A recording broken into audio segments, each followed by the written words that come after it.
the misinformation about Saturn. It really needs to come to an end. Saturn is a difficult intelligence to approach, largely because there has been open conspiracy started hundreds and hundreds of years ago to take what is a natural cycle, a powerful, necessary, undeniable, unescapable cycle, and demonize it. To create such fear and mystery and panic around the idea of death, that things must die. The nature of physical reality is the manifestation of all other ideas, creativity, and intelligence densified into a state that is held together largely by five senses. A finite amount of senses, true, but senses that allow us our most limited perception to experience a world that is truly in the most narrow view. We need limited perception to live in a narrow view, which is physicality. This will all deal with the mystery of Saturn. So before you jump on me, oh Bearheart, don't you know the universe is so much more than the physical world? Well, yeah. 20 years plus of being an actual practicing magician has taught me that.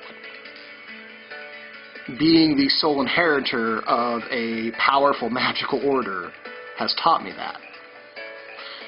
What Saturn is the great mystery.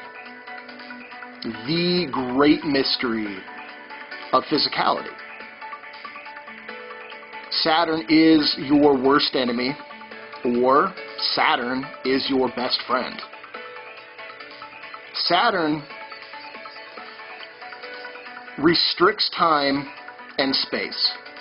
This is what physical living, what the physical realm is. It is based, the foundation is grounded and rooted in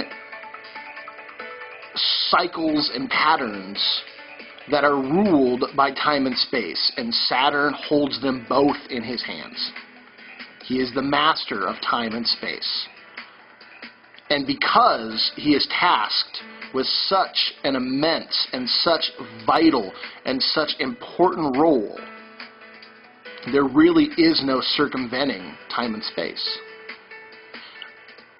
The whole nature of every other alternate reality, every other planetary realm, every other intelligence, is to make manifest on the physical plane, thus making their ideas, creations into realities. Once made real, there is immense power that comes from it. Massive amounts of power. The flip side, the dangerous demonization that has occurred with religions like Christianity, with Islam, with Judaism, and even Buddhism to a degree, is that the physical world is a place of suffering. The physical world is a dirty, unclean, scary place where things die. Yeah, that's true. But when that becomes your reality, because of the nature of how you manifest reality, is guess what your life becomes? A tormented existence, waiting, pleading to leave, but scared out of your fucking mind about how that exit from this physical reality is going to take place. So, in the terms of Judeo-Christendom, You fear this great devil, a title, the adversary. Strange how it's never named. Oh, it has names now. Seems to be everything that's not Christendom. And that is the soul, the harvester, the forebringer, the forebearer of death. And so you plead to this mysterious way, God, to save you from what must naturally take place. This idea of the adversary is an ancient necessity for polaric vibrations. There is no necessary grand master of all evil, although there are those who would love and are working very hard for that title. So the devil is truly the 9/11, the false flag reality of Christianity. You give all your energy away fearing what is a necessity, what is natural, what must occur,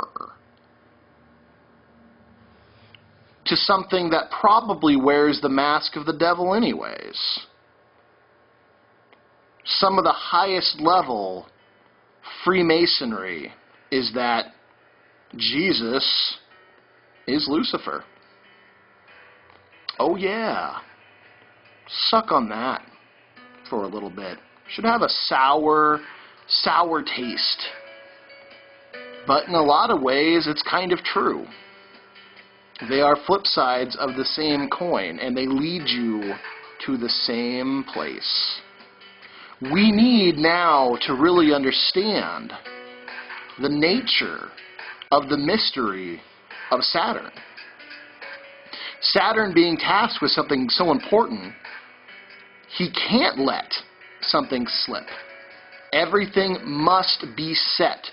Perpetuity throughout the universe must be constant. He is a harsh taskmaster, but his role is absolutely vital. His role is essential. And he is beyond the worry of your petty fears. He will enact time and space. He will harvest what's time to be harvested. He will cut down what time he needs to. If you are allowed to grow and grow and grow and grow, you get indolent. You become corrupt. His scythe is the blade of Mars that cuts back. It keeps a perpetual balance and order that allows things time to rest. When you die, you take everything that you have learned here and you assimilate it into new energy, into a new perspective, so that you can come back and progress in a new life. Sure, you progress in your physical world, absolutely. That goes without saying. But there is a step above that. And that is your reincarnation cycle, for which Saturn is king. Saturn rules the reincarnation cycle. He is not a monster. It is up to you to realize that the physical world is grounded in time and space. You can then decide if you are going to allow those to be your greatest restrictions, or if you are going to allow those to become your greatest strengths. Your choice. Saturn is either your greatest captor or your most powerful ally in liberation. Death will occur. Death has to happen. It is a natural human cycle. Don't be deluded into this idea that Pleiadians, Andromedans, blah, blah, blah, whoever the fuck those little space fags are, that they're beyond the realm of death. Lies. Absolute lies. Pure, unadulterated lies. Death happens in many, many, many, many forms. An intelligence, a spirit, is just that. It is you without your physical body. And you are so locked into this idea, this fear about what happens if I don't have my body. That's why many of you can't astrally project. Astral projection, for all the power and all the understanding, the universal perspectives that it gives you, first and foremost, is a practice of dying. Death has to occur. The moment you lose the fear of that is when you begin living. The moment you stop trying to give your power away to something to protect you from something that's only going to occur anyways, is when you reclaim who you really are. There's so much of this with the Faustian Pact that it's almost identical. It's just that the master of the physical world, who is an aspect of Saturn, is an energy of unimaginable power, but is just blind. It can't see. It must be directed. You literally have to pull this behemoth and set it to task so that it knows what to do. And that is what the Illuminati and that is what these powerful magical orders have done. They have understood that if they can create panic and fear and create this image of death that is horrific, that makes people wish they were dead rather than actually face it, that they can gather and collect that power and put it to use wherever they want. And they have chosen, because karmic cycles, reincarnation cycles, all these things fall within the realm of this physical master, and largely Saturn. They can say, I am going to submit Bearheart or you instead of me as karmic retribution for the actions I have taken, because you reap what you sow.